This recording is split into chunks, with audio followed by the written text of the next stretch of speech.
So I was asked by the organizers to moderate a panel. And at the end of a wonderful conference, I say, okay, but let's just try to make it fun. So we're going to start a panel, and these 5 great scientists and great human beings agree to stay until the end instead of going and enjoying the nice weather outside and be at the panel. So we are going to start with each one is going to get 2 minutes to answer the question, which is the title of the panel, which I'm going to repeat in a second. If they go over 2 minutes, they have to take out one of their clothes. So it's going to be a kind of a poker panel. And so every time they go over their time, they're going to have to just take something off. So, and we will see what happens. We might continue for a few hours in case you want to see anybody goes all the way. But it's up to you. We will vote for that. So the idea is that when I was a graduate student, about 20-something years old, Amnon, Peyman, we were all graduate students at that time, was the first big wave of neural networks. And as Stephane was saying in his talk earlier today, now there is a second wave, but those that are old in science know that when a new wave comes, you have to change the name. Now it's called deep learning. But the scientific difference between deep learning and neural nets, it's maybe something that we will raise. What's the difference between the code 40 years ago, 30 years ago, and the code today? And the question that the panel has, and again, we don't have to talk too much about deep learning or neural nets because it was introduced today in the first talk of the day. So the question the panel has is if deep learning is the end of signal processing and computer vision, and the panel can decide to say yes, no, and argue, or we can modify slightly the question and the panel can take it, is what's the influence of deep learning into computer vision, signal processing, image processing? I think that's a milder question. And since we don't have a particular order, what I was thinking about doing is I don't want young to be influenced by senior. So we're going to go in reverse order of seniority. So Nati is going to start. No? If you want. No? I think I'd rather maybe do that. You want to be influenced. Or OK, so let's start. We are going to, the panel votes. So I'm going to pass the microphone. I'm going to count the 2 minutes. Oh, and by the way, after this, I'm going to just let the panelists ask each other questions, and then you ask questions. And I know this is a great opportunity. These guys are really smart people, but let's just try to limit the question to the topic of the panel. So, because I know they can answer many other questions, but let's just limit to that. So, Rafi, either. No, no. That's out of the question. They're going to start taking their clothes off, so no lights. So the question and 2 minutes, up to 2 minutes, is this the end of computer vision, or how is deep learning going to influence computer vision signal processing? I'm going to count. All right. Go ahead. We've seen over the last few years, actually, the incredible power of randomized methods in organizing information. The neural nets or the convolutional nets in which sort of random vectors were starting in a process of optimization in order to extract information were a magnificent black box that seemed to be successful. I think, and I share the view of Stephane here, that it's time to deconstruct the box and understand what it can do or cannot do. So in compressed sensing, for example, it was the same thing. It was miracles as far as how to design new cameras or how to collect information and data, but we understand completely what's going on. My view is that we should do the same thing with deep learning and understand what is the mechanism, what it does, and it should be part of the general toolbox in some sense. Oh, it's yes and no. Oh, it's part of what's working, right? You have to know. Right. So do you want to, or let's just go in order. Okay. Right? Just not. Okay. So the reason I didn't want to be first is that, I mean, I don't know much about signal processing is the main problem, or machine vision. So it's hard for me to say whether this is the end of signal processing, but the way I view it, I think the big difference is that between now and the 90s is we have lots more data and also lots more computational power. And I mean, all the other tricks are almost minor compared to this. And this allows us to go, I mean, deeper and lower into lower levels. And this is all about just having, if you have enough data and enough computational power, then yes, you don't need any signal processing, you don't need almost anything. Obviously, you can do anything you want. And I think at this stage, we probably do pretty much have enough data. It seems that data we have too much of. I'm not sure about computational power. And it varies in what domain. So if you look at things that we want, like Amnon systems that we want to learn using a small or payments that we want to learn, do learning and or even prediction and things that are wearable items with a small battery that should last for a day or a week, that's not enough computational power to forego signal processing. In other situations, we're getting to a place where maybe we are starting to have enough computational power to do to do less signal processing. Thank you. There are more microphones there, but yes. No, you can pass it. So it's the end of signal processing, probably not. But I think there is really something which has changed. Why didn't it work 50 years ago when it came out? I mean, it's obvious to everybody because there was no computational power and no memory. I think there is something deep about memory. We've been thinking both intelligence, signal processing, without memory. If you look at algorithm in signal processing, you have a filter, you have 15 coefficients, that's it, and then you compute. The big difference with these things, they use a huge amount of memory.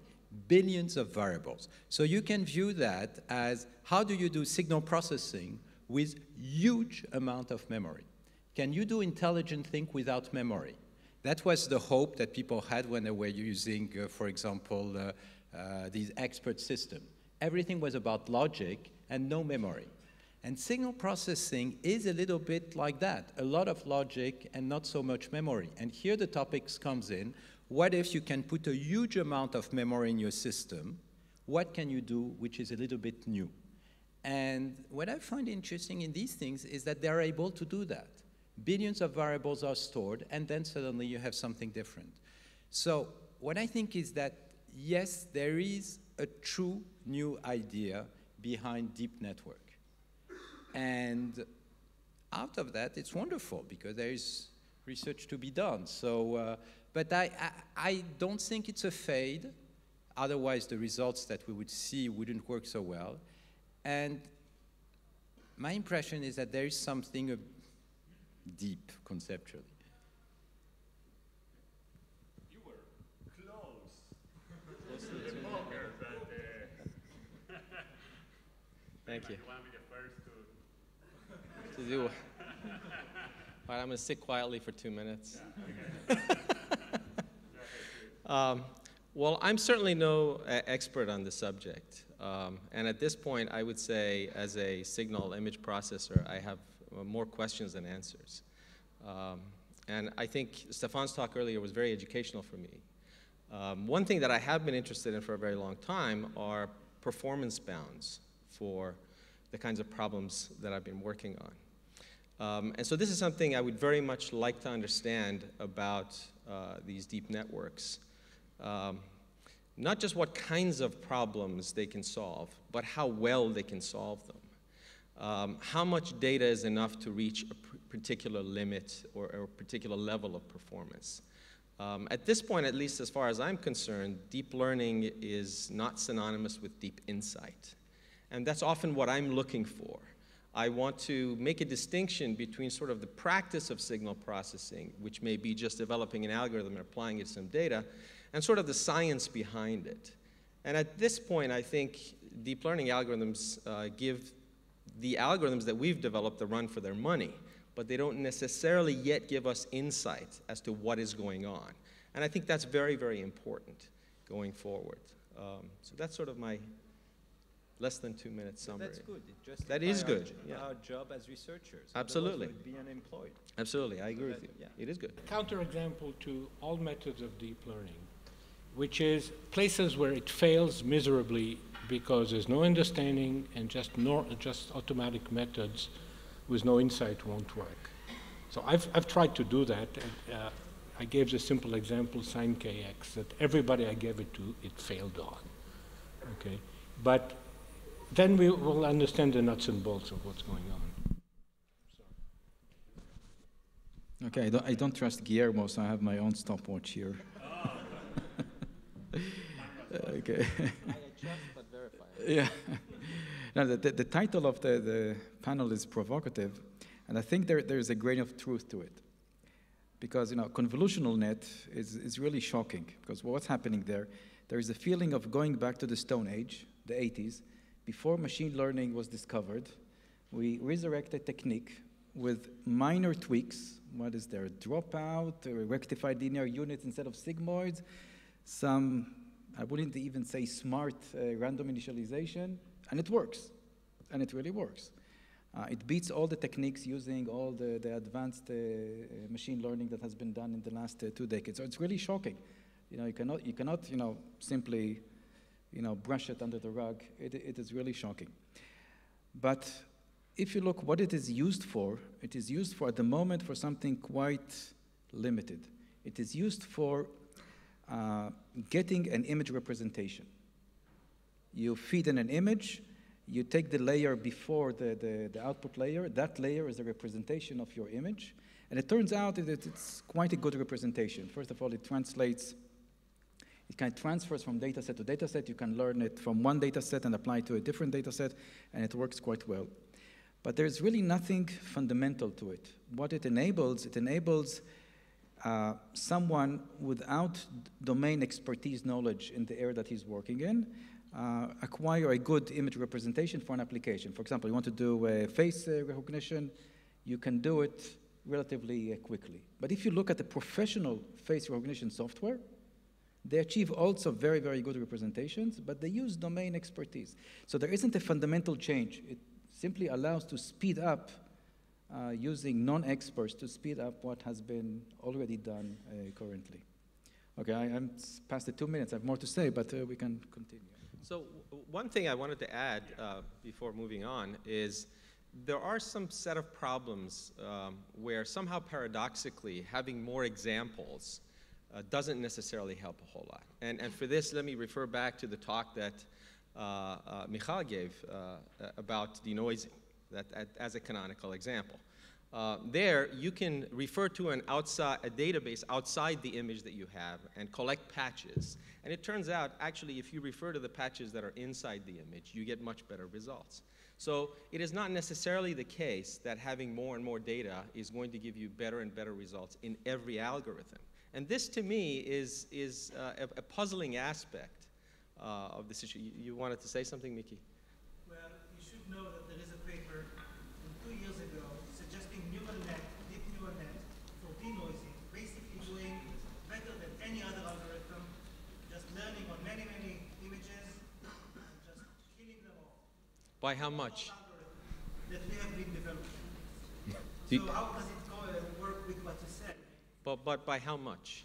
They are above, and you know that we are all touching the ceiling, so they are closer to the ceiling. I'm just, because I was asked to moderate, so I need to, otherwise they don't pay for my dinner. So I'm going to just open for a question, but in a more organized fashion in a second.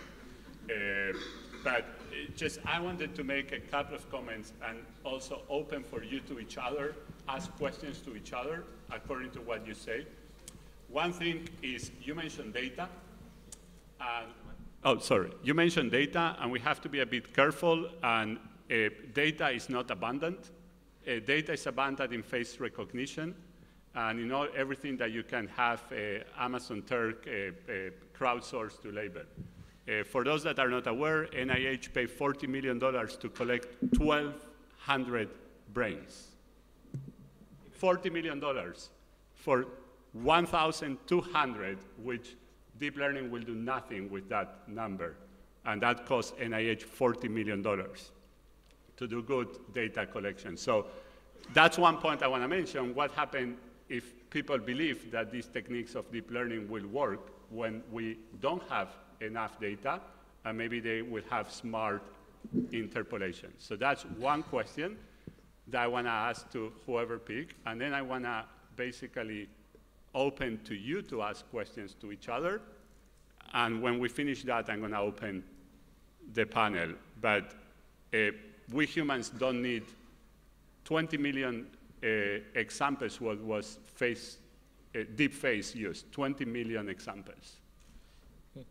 So maybe if I can answer that.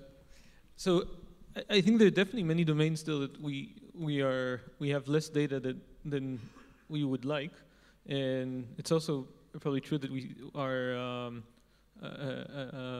mechanical learning machines are nowhere close to the learning efficiency of ourselves. But still, I think that the situation now is that in many domains we do have more data than we could possibly touch.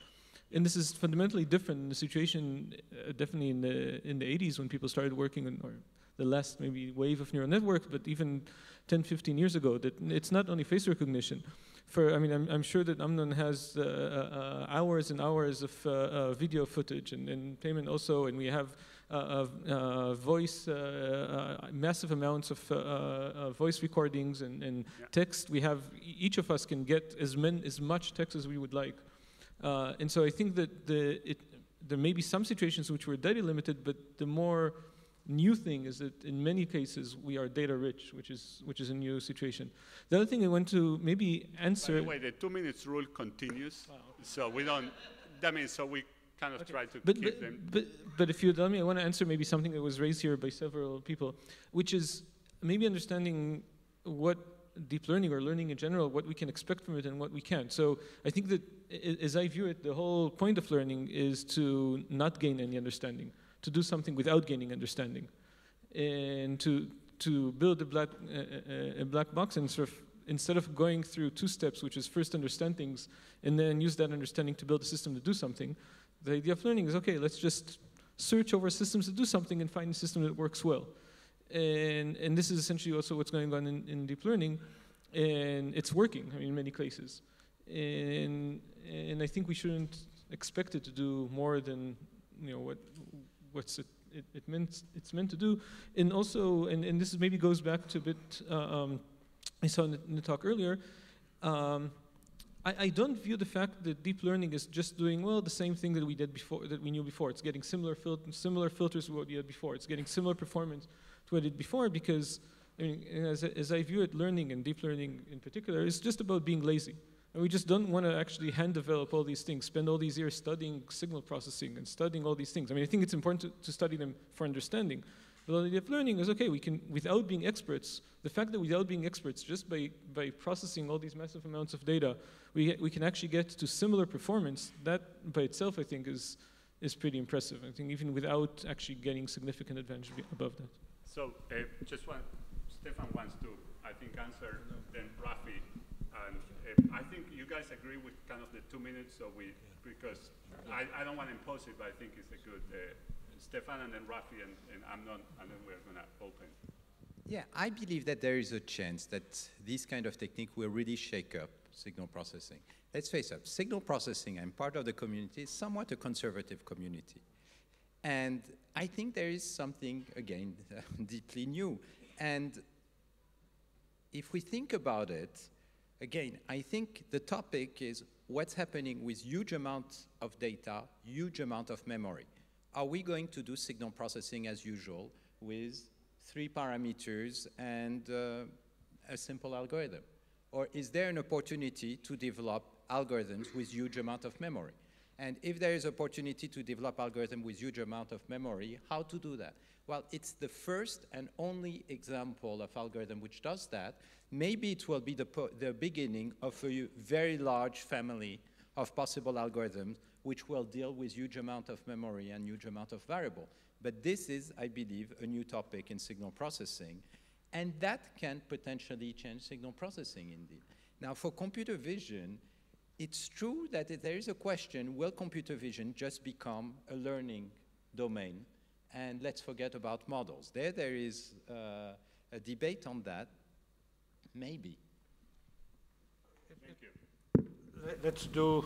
Let's ask the following question. Suppose I needed to modify this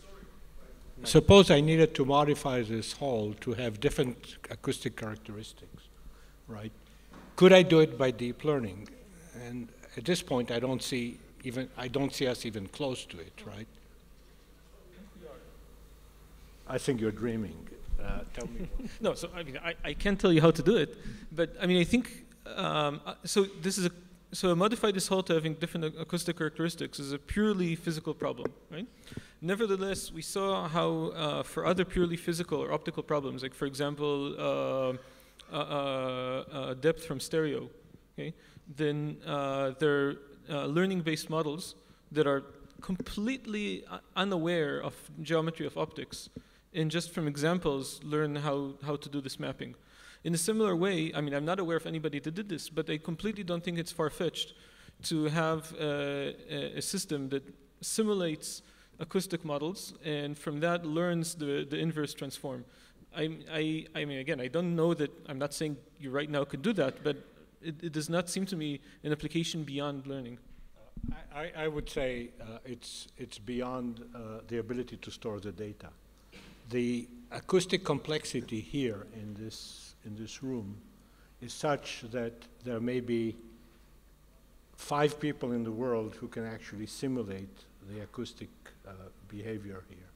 Because if you do it based on physical principles, say just Newton's law and so on, the amount of different reverberations that can occur here, this is not like the geometric optics issues that you discussed. This is orders of magnitude beyond that. So I don't think computers are capable to do it just by counting the data points. The fact that you have experts which can do it means that somewhere there is a feasible solution. There's a model that allows you to organize acoustic fields and build a model for acoustic fields and build a model for their interaction and has all the physics for that, and that took 50 or 100 years to develop. Okay, but because computers were not capable on some level. But even now, I would say just the data complexity here, if you wanted to really do the measurements, is beyond capabilities of current machines. I'm going to let Amnon, and then, thanks. So, by the way, we might have defined one problem that it might be a challenge to see. And if somebody answers, then we're going to have to find another problem. Yeah, so Amnon. No, I believe it is a very exciting new development, but if you look at computer vision, the fundamental problems remain fundamental problems, even with all these new convolutional nets. I'll give you an example. Today, convolutional nets, they take an image input or a region of an image and input, and it'll give you an output, a kind of a multi-class type of output. That's what we know how to do with convolutional nets. Everything else is speculation, papers that are not convincing, that's it. Okay, so now, a while ago, actually quite a long while ago, I asked our pedestrian detection team at Mobileye, so the pedestrian detection at that time worked. There was a sliding window, goes over the image, and every sample, you try to classify whether it is a pedestrian and not a pedestrian, and there's a certain error. So I asked to collect all these errors and give them to human observers and see what is the error rate of human observers on the errors. And it turned out that we were quite close to the human limit, because you're looking at a bounding box, and all the information that you're looking at is inside the bounding box. And we were quite close to the human limit. On the other hand, when the human looks at the entire picture, there's no ambiguity. He sees where the pedestrian is.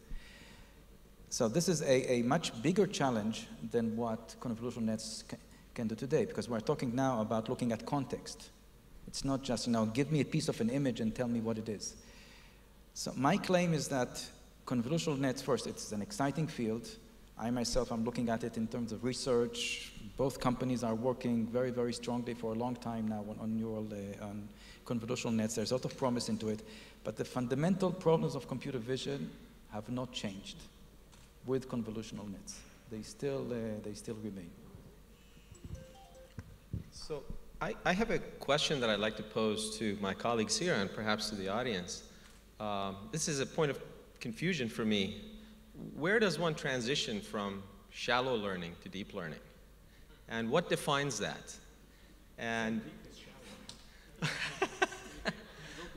so I've never quite understood that distinction. And to me, this is also related to the question of, well, how many layers are enough layers? Presumably, if you keep adding layers, you can exactly replicate any signal you like, and you've got overfitting problems and so on and so forth. But going back to that fundamental question, what is shallow versus deep, and why the distinction? How the distinction? Gentlemen there. I think the use of the word deep is a little bit wrong. By the way, the 2 minutes apply also to the audience. But I can speak quickly. You have to watch out. The word deep, yeah, we could have done really deep neural networks in the 80s as well.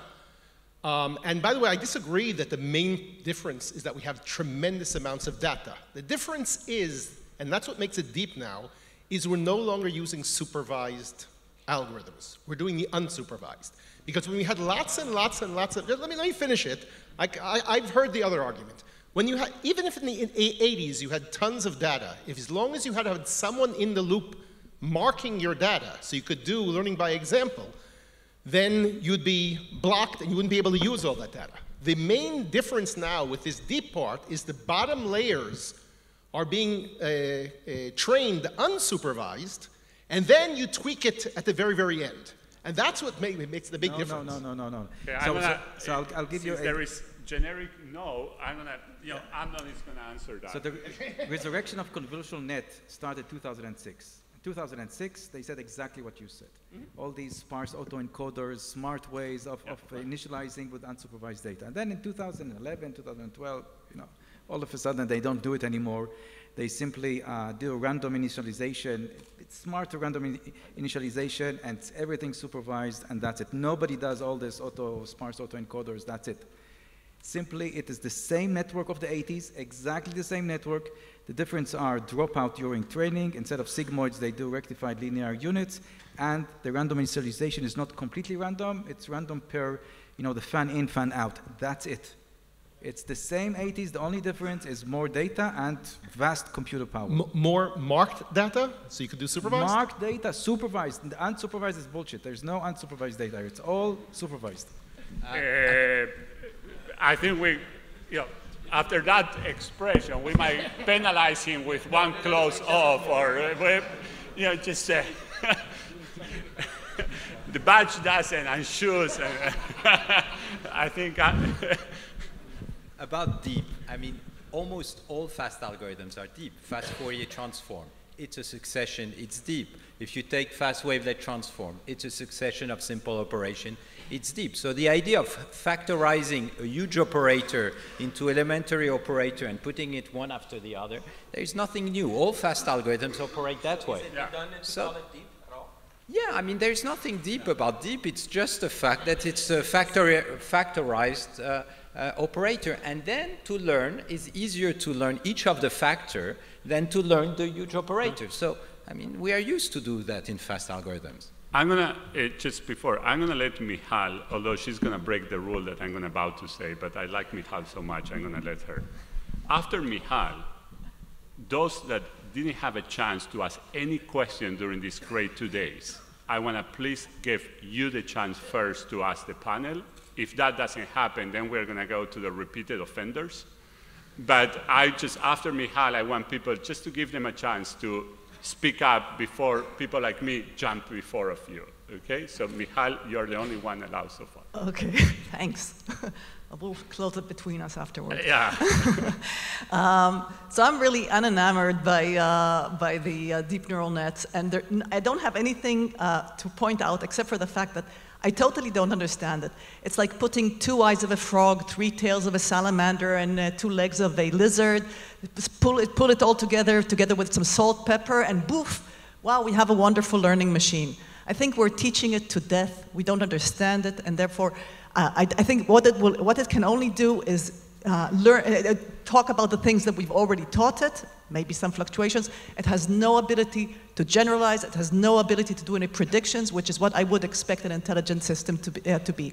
So my question is actually, since I have to ask a question and not just say what I think, In machine learning, you have both discriminative and generative methods, right? Now, as far as I'm concerned, discriminative methods are just hocus pocus. You don't understand why. You just teach it, and then it says yes or no. Generative methods, you understand what happens, and they have predictive and generalizing capabilities. Is there any equivalent to deep learning or to neural nets for generative methods? Because I believe in them much more. Who wants to take that?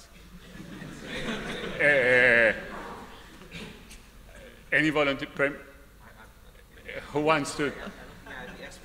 You just killed my panel. I'm sorry. You just Shall I take something off? Michal just left now. Rafi is going to take it. I completely agree with you in the sense that, look, it's not the end of science, right? No, I don't think it is. Of course. So the point is, first of all, we were discussing before, I mean, most of what's being done is working for very simple functions, which are basically classifier of various kinds.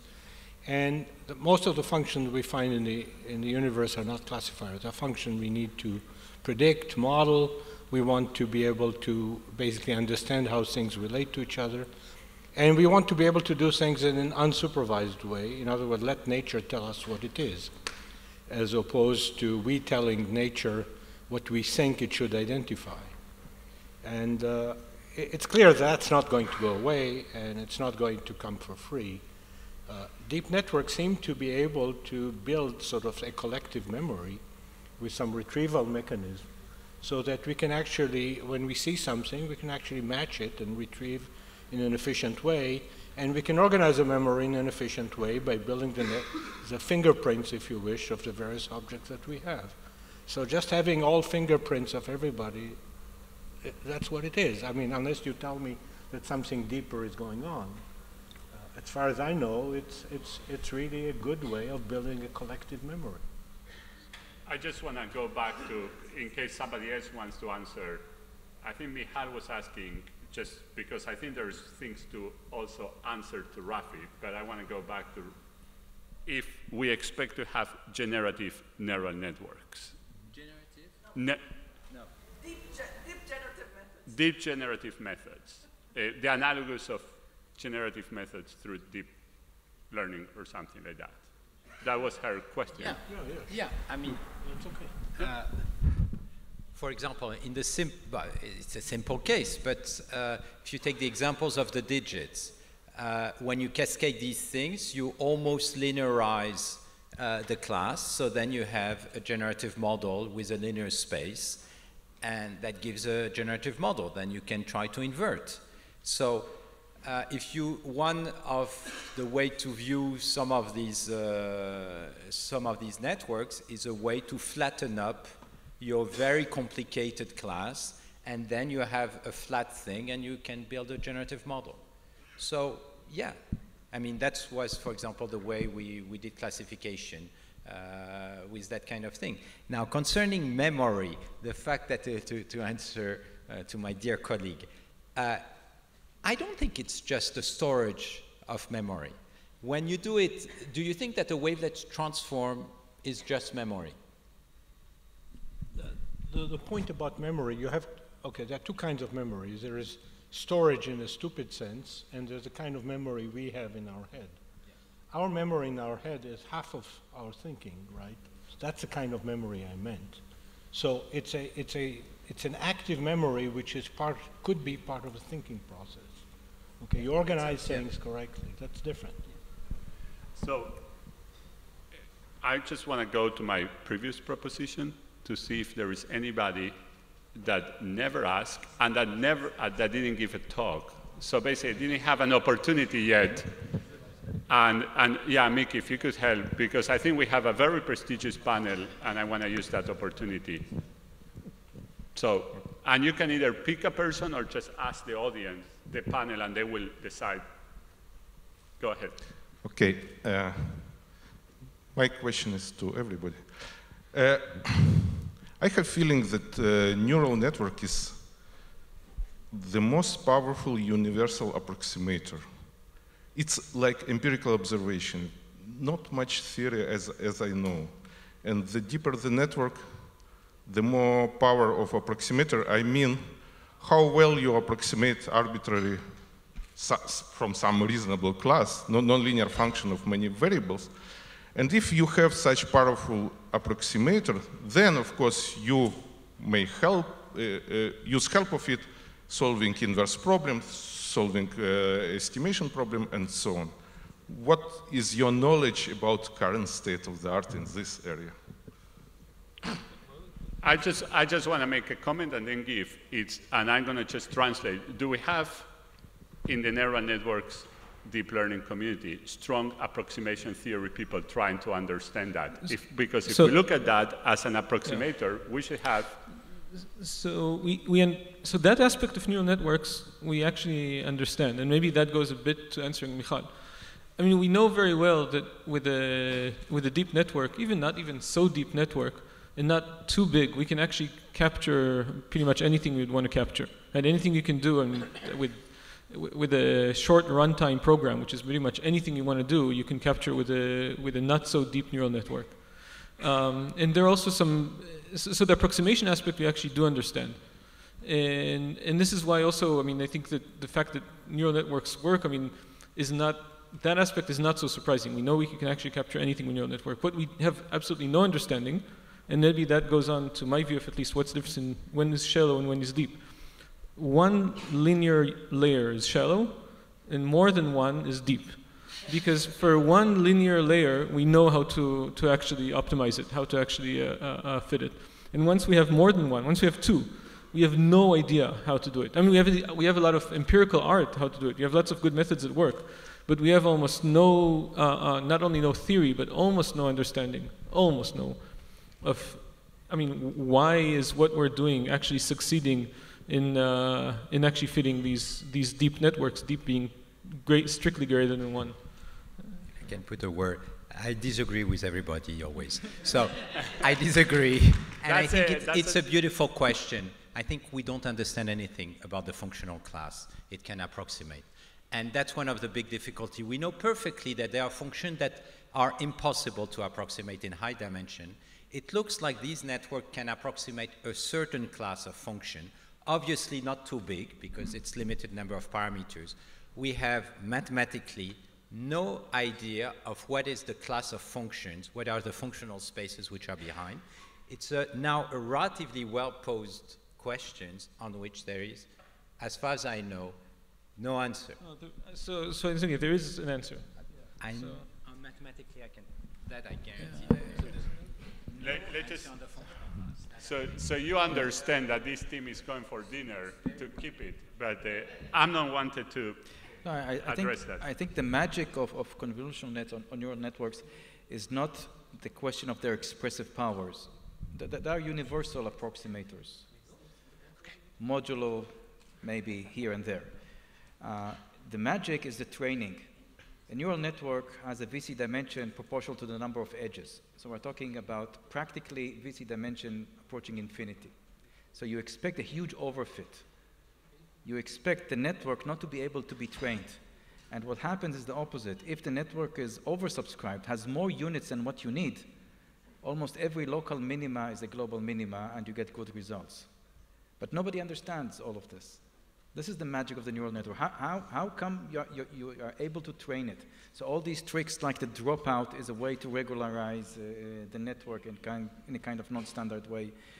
Replacing the sigmoid with a rectified linear unit also, it's a way of training the network. This is the magic of it, which is less understood. Yeah, I just want to make a comment because Amnon said that, and I just want to make sure that it's familiar. One of the breakthroughs in learning was dropout. That was probably, in the last 30 years, the most important contribution of neural networks by Jeff Hinton. And that goes to Amnon's point, in my view, that is the training. And more data, more computer power, it's just saying we know how to train them better. And the dropout was a breakthrough, algorithmically, but nobody understands it too much yet. There is some theory coming out. So I just wanted to make a comment about this notion of is deep learning the end of X? And I'd like to replace X with machine learning. Is it the case that deep learning is the end of machine learning? if it's really good at doing everything, it should be just knocking all the other machine learning algorithms out of the way. And isn't that dangerous for machine learning itself? What's your perspective? Nati, in particular. I'm going to let Nati, and then there is a person that wants to ask a question. I mean, it's a really short course then. Yeah. No, I don't. I mean, so I think it's too early to tell. But if so, I'm not frightened because I mean, it is a learning method, and some, Jeff and Jan and others would say, it's the ultimate learning method. But so far, we don't understand it enough. So Ronnie said, okay, let's make a very short course. That's the only thing I have to teach. But the problem is I don't understand it. So I can't teach it, and nobody understands it. So we have to, do things we do understand. And second is that, okay, it's succeeding in many places, but I think that and it's great that it's succeeding, but I don't think we're quite at the stage that we can just throw everything else out the door. I would jump in the question. I think the X is SVM and boosting. The potential of the deep neural networks is to replace what killed neural networks in the late 80s, which was the SVM and ADA boost. And I think now it's coming back and killing them. There is I wanna comment, Amnon. There is there is two very successful machine learning algorithms going on around. One is deep learning, and there is random forest because it's part of the Kinect, and that's bigger success than all probably deep learning so far put together because the Kinect is successful. The random forest people say they're going to kill deep learning. So, and the deep learning people say we're going to kill random forest, which is boosting. So that's might be the next TC meeting, who wins, but there are two camps that are still, but they agree. They are saying what you're saying. One is saying I'm going to kill the other. There was a question there, and I want to just address. And we are. It doesn't apply to him, the 2 minutes, apparently. No, I did 1 minute. I'm coming. I'm the moderator. I would like to ask a question about generic framework for computer vision, generic computer vision. I mean, we can present a picture to a person and ask him to describe what he sees. So do you think it will be attainable, in what time framework, etc.? Thank you. Anybody? They didn't understand quite your question, so just... So once again, we are talking about computer vision, deep learning for computer vision, for vision. So we know the human vision system, which is quite generic. We can ask somebody to describe the world, the whatever. We can ask him in the language, just talking to the person, state a problem to describe, do you see the flower in the picture, do whatever. Or please describe the picture, please describe what you see. So generic computer vision, right? The same capability as one of the human. Do you think it will be attainable in the near future, in the far future? Do you think, can you think about a framework for it? Anybody wants to take that? And that will probably be the last we are going to take because we need to have closing. Amnon, you want to?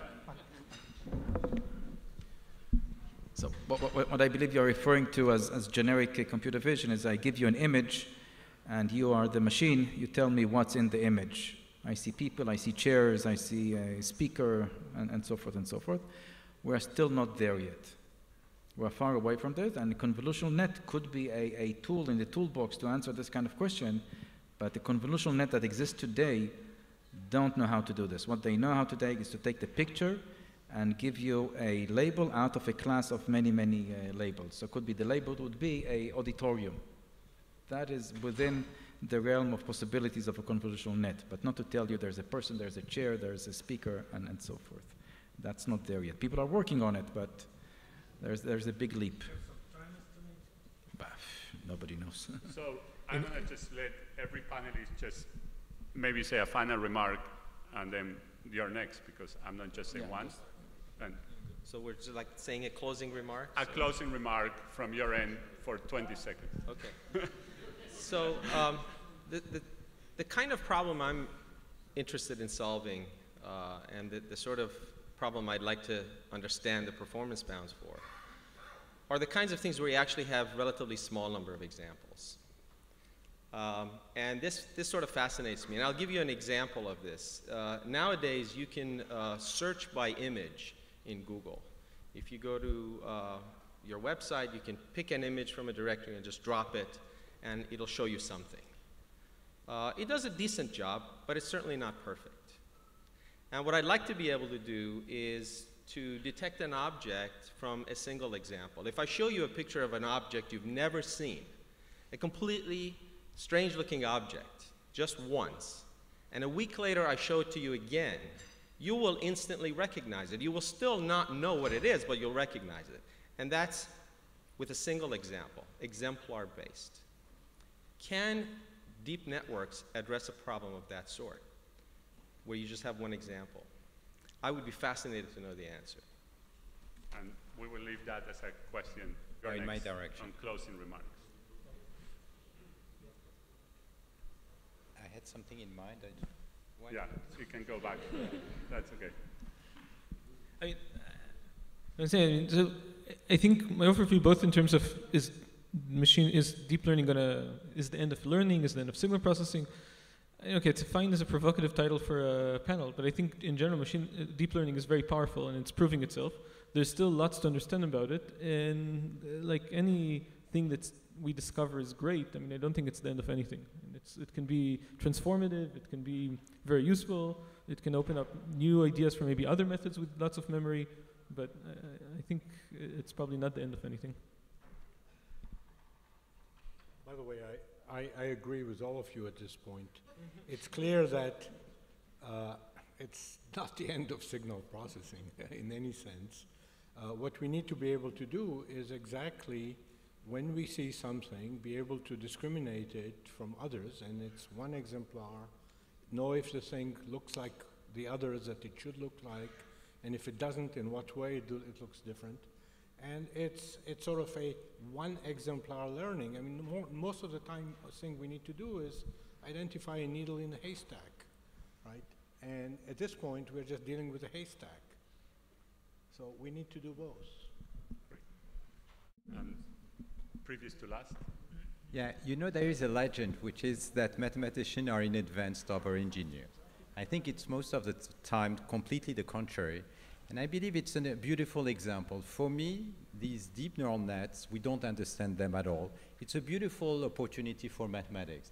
In fact, mathematics is even more conservative than signal processing. You can imagine, I'm doing applied mathematics to signal processing, so I'm the most conservative of all. But these results are just shaking up mathematics. That's what it means. And in that sense, I think it's a beautiful opportunity. So I just want to, there's one thing that I can prove to you with any difficulty. The brain power that you got in this panel, there's no neural net that will be able to beat. So ever. So I want to thank the panel for their great responses. Thanks. And let's also thank the great moderator that we have. Before I finish, I just want, on behalf of the panel, thank you for staying. And we from the panel want to thank the organization, and in particular the person hiding in the back, Ruth, and the staff that did a superb job.